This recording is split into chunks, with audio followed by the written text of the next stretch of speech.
को हो यो मैले साह्रै के भनेको चाहिँ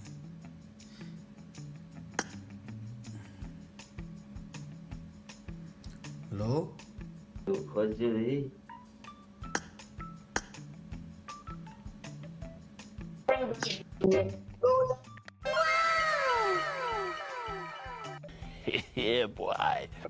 हेलो साराजी बोल्नुहोस् न मिल्छ भने बोल्नुहोस् त साराजी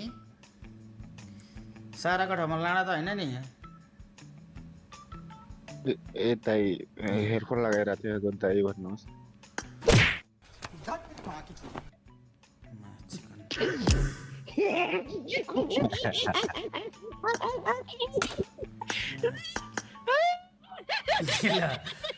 मामा यार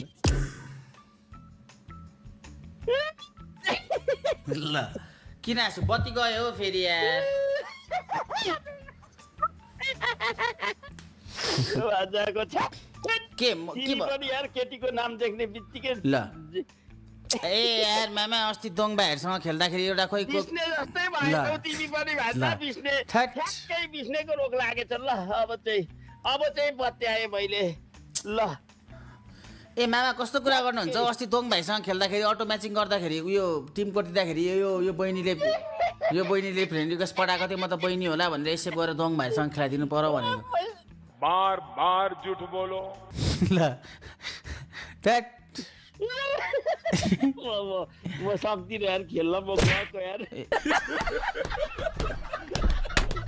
हेर्नु है फेरि टिम उजी नाटक गरेर हेर्दै जान निस्किनको लागि हेर्दा है आम्मा खेल्न सक्दैनन् अरे हौ आम्मा यार भाइ हेर्न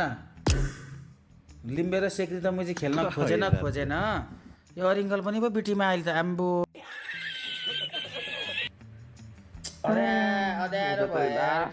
यो सालकै सबसे हाँसउठ्दो कुरो आज ल म जिन्दगीभर बिर्सिन्न यो कुरा